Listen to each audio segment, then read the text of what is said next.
ABC Radio 760 AM. Comunicación con sentido. Continuamos. 3 de la tarde con 32 minutos, tiempo del centro. Anabel Hernández, pues, ¿qué te dice a ti después de esta investigación? Lo abordas puntualmente en tu libro, el nombre de Genaro García Luna. Mira, yo me encuentro con el nombre de García Luna en el año 2007, cuando empiezo a obtener información en el marco de mi investigación sobre el cártel de Sinaloa, el Chapo Guzmán y la presunta protección del gobierno federal hacia el cártel. Me encuentro con su nombre a raíz de informaciones que me fueron proporcionadas por diferentes fuentes, por ejemplo, muchas fuentes vinculadas a la Sedena, que me informaban que este personaje titular de la AFI en el sexenio de Fox era uno de los artífices, de los garantes de la protección al cártel de Sinaloa. Por supuesto, estas acusaciones son bastante fuertes. Me puse a investigarlas muy a fondo y pude comprobar que efectivamente, por lo menos hay registros desde el año 2004-2005, que todo el equipo principal con el que trabaja Genaro García Luna, con el que trabajaba y sigue trabajando, como Luis Cárdenas Palomino, Facundo Rojas Rojas, Edgar Millán, que murió ejecutado en el año 2008, y otros, Igor Lavacira, que también murió ejecutado en el 2008, y otros personajes, habían estado prestando ayuda, incluso armada, al cártel de Sinaloa para estar deteniendo a sus enemigos y entregárselos al cártel de Sinaloa.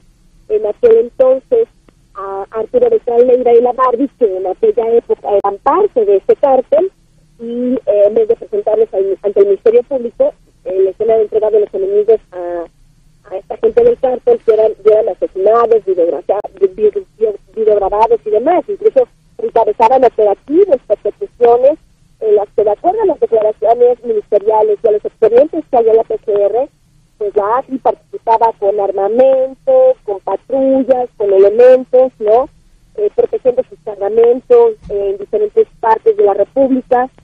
Y bueno, esta misma protección que daba el equipo encabezado por Genaro García Luna, su equipo más íntimo, su principal grupo, fue trasladado a la Secretaría de la Seguridad Pública Federal cuando es nombrado por el presidente Felipe Calderón. Incluso tengo entendido que los militares, antes de que se diera ese nombramiento, hablaron con Juan Camilo Murillo, le entregaron videos, le entregaron fotografías del involucramiento del equipo más cercano de Genaro García Luna con el cártel de Sinaloa, y en vez de ellos esperaban que esta información pues frustrara estos intentos de Genaro García Luna de repetir en un buen puesto público ahora en el gobierno de Felipe Calderón. Sin embargo, para su sorpresa, pese a las pruebas que entregaron, pues amanecieron el 1 de diciembre con la noticia de que señora ahora es secretaria de Seguridad Pública Federal. Y esa protección que la AFI daba al cártel de Sinaloa es la misma protección que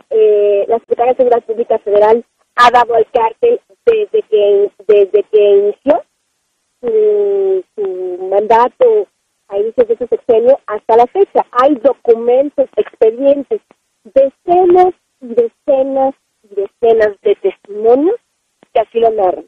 Y bueno, no olvidemos que gran parte del equipo de Genaro García Luna o ha sido ejecutado, o está en la cárcel, o está siendo investigado por la PGR o por otras autoridades, incluso del gobierno de Estados Unidos, por sus presuntos vínculos con el narcotráfico y bandas de secuestradores. Pero, ¿por qué Genaro García Luna tiene cierta, pues, es intocable para los medios de comunicación? ¿Por qué no se habla de él lo que se debería de hablar? Pues mira, a mí me preocupa mucho eso, porque justamente por eso, porque los medios de comunicación, no sé si por temor, por compromiso económico, publicitario, ante la evidencia, ante las contundentes evidencias del enriquecimiento inexplicable de Genaro García Luna, el cual he podido investigar y corroborar recientemente, ante la grave penetración del cártel de Sinaloa en su equipo, no dice nada. Y eso, por desgracia, me ha acarreado una serie de problemas. Yo estoy segura de que si muchos medios de comunicación, como ahora está sucediendo, no los medios de comunicación, sino muchos líderes sociales o víctimas de este grupo, por llamarlo de alguna manera, ¿no?, de policías, ¿no?, que han empezado ya como el padre Solalinde, o como el empresario García Balseca, o como el alcalde de Chihuahua, que le acaban de ejecutar sin más ni más a un escolta, ¿no?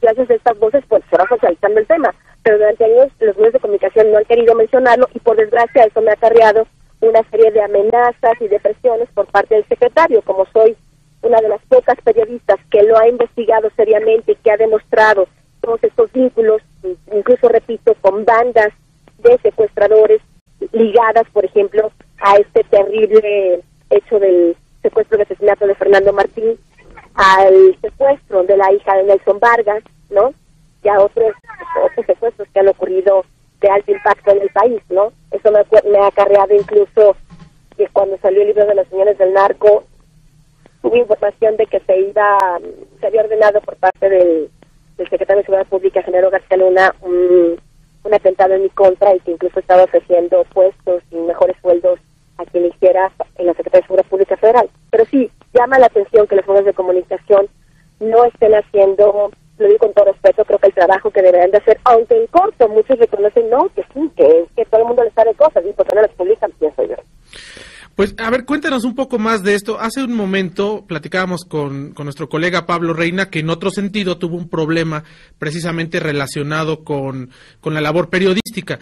Pero, pues, esto que tú nos cuentas y que has divulgado en otros espacios, en otros medios de comunicación, me parece muy importante que lo compartas con nuestro auditorio aquí en ABC Radio. ¿Cuáles son las amenazas a las que estás expuesta desde antes y más ahora que publicaste este libro de los señores del narco? Así es, yo creo que el caso de Pablo Reina es un caso que retrata cómo desde el sexenio pasado, no solo ahorita, sino cómo desde el sexenio pasado, curiosamente, García Luna tiene una vacuna de inmunidad, pues que le impide que se le exija su renuncia ante lo que ocurrió en el caso de Fernández Cassés, y ante la evidencia del montaje de todas estas cosas, cualquier presidente de la República, cualquiera, le debe exigir su renuncia. ¿Qué tan importante es Genaro García Luna en el gabinete de Fox y ahora? ¿O de quién depende de su nombramiento? A lo mejor no depende del presidente. Habría que preguntarle al señor Calderón, bueno, si no depende de usted, díganos de quién, ¿no?, para poder removerlo. Entonces, efectivamente, yo desde el año 2008, te repito, desde el 2007 empecé las investigaciones. En el 2008 publiqué un libro que se llama Los cómplices del presidente, producto parte de toda esta investigación que yo ya venía haciendo. Tuve que hacer un alto en el camino porque me parece importante revelar estos extraños vínculos entre Juan Camilo Muriño, el hombre más cercano del presidente, entre Felipe Calderón y entre Genaro García Luna. Después de la publicación de este libro tuve información de que el señor tuvo a mal comentar con un importante director de un medio de comunicación de circulación nacional en México, decirle que yo era su peor enemigo. Esta persona, que es de confianza y a quien conozco bien, se acercó después a mí para que me agradezca mucho cuidado, pues porque es de enemigo, nada más nada menos que a este hombre, ¿no? Yo dije, es que no pudo haber dicho esto, porque si el secretario de Seguridad Pública piensa que una mujer y su pluma son sus peores enemigos, pues significa que los narcotraficantes y los secuestradores y los demás pillos a quienes se supone que combate, pues son sus amigos. Ahora, después de eso, a raíz de mis investigaciones sobre sus propiedades, mis propios compañeros de Reporte Índigo, donde trabajo, fueron secuestrados, fueron privados de su libertad y después expuestos ante los medios de comunicación como narcotraficantes. Por supuesto, al final de cuentas se quedaron en la situación y fueron liberados, pero mientras tanto se les causó un daño moral terrible. Otros periodistas de TVC por cable que se animaron a seguir mis investigaciones también fueron acosados y encarcelados. Fuentes de información mías han sido amenazadas de muerte, o otros han sido también encarcelados injustificadamente. He realmente recibido una gran presión y una gran una gran persecución que por supuesto no se justifica por ninguna razón. Oye, Anabel, desde tu perspectiva, después de investigar todo lo que has publicado, ¿a qué crees que se deba la protección de Felipe Calderón al secretario, o la beca, o la inmunidad, o la vacuna, que como tú le llamas, que tiene sobre el secretario de Seguridad Pública, cuando ya poco a poco se han sumado más voces en distintos, tanto medios de comunicación como en los círculos políticos, en los círculos sociales de la sociedad civil, exigiéndole a Felipe Calderón, al presidente en turno, pues que haga algo con el secretario de Seguridad Pública, pero no sucede, no llega ese día? ¿Qué crees tú que hay de por medio? Que le debe, ¿no? Sí. Mira, a mí no me gustaría especular sobre el tema. Yo no entiendo, o sea, yo trato de entender, no entiendo qué tipo de compromisos tiene el presidente Felipe Calderón con esta persona. Genaro García Luna, y es lo que tal vez la sociedad no pueda ubicarlo en tiempo y forma, aunque es un hombre relativamente joven, es un hombre que pertenece a lo peor, que se creó, que se crió en los peores sistemas policíacos de este país, en la policía corrupta, en la vieja policía del PRI, en los viejos sistemas de espionaje, de violación de derechos humanos. De esta camada de policías emana Genaro García Luna. Entonces, ¿cuáles son las razones por las que Felipe Calderón lo mantiene en el cargo? Me parece que eso es solo algo que el presidente tiene que explicar y no le ha querido explicar a nadie. Yo digo irónicamente, y lo pienso también a profundidad, pues que a lo mejor el nombramiento de García Luna no depende del presidente.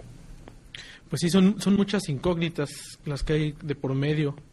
Pues la verdad es incomprensible, ¿no? O sea, no se explica por qué un hombre con estas cosas que ya nos decía Anabel, pues sigue teniendo un cargo tan alto, ¿no? Un voto de poder. Un voto de poder tanto, porque sigue siendo tan respetado en ese sentido, ¿no? Políticamente, porque digo, ya la sociedad lo tiene en muy mal concepto, ya cierta clase política lo tiene en mal concepto, cierta clase periodística también lo tiene en mal concepto. Ahora, yo quisiera preguntarle a Anabel algo, como joven periodista que soy, quiero preguntarte algo, Anabel. Mencionas mucho, ¿no?, que muchos periodistas callan. ¿Por qué Anabel Hernández no calla? Mira, yo la verdad sí me considero, y por supuesto, digo, muchos callan, muchos otros no callan, por supuesto, ¿no? ¿Yo por qué no callo? Yo me he puesto como quehacer periodístico denunciar la corrupción. Yo realmente creo que la corrupción, en todas sus facetas y formas, es ¿cómo llamarlo?, la semilla de donde crece toda esta problemática que estamos teniendo de inseguridad, de violencia, de crimen, de impunidad. La corrupción es como la madre de todos estos problemas, ¿no? Yo misma he sido víctima de esta impunidad y de esta violencia. En diciembre del año 2000, mi padre fue secuestrado y asesinado impunemente. Nunca pudimos saber quién fue, quién lo hizo. Las autoridades, pues como siempre, no hacen bien su trabajo. Y bueno, cuando la violencia toca directamente a tu puerta, te toca directamente en el corazón, como hoy le está tocando a muchos ciudadanos, por desgracia, ¿no? Mi caso es el caso de miles, ¿no?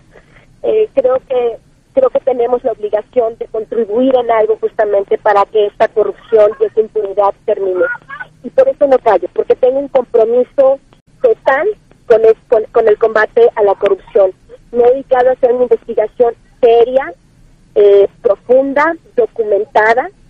Es una investigación que no se basa en dichos, no se basa en lo que yo pienso.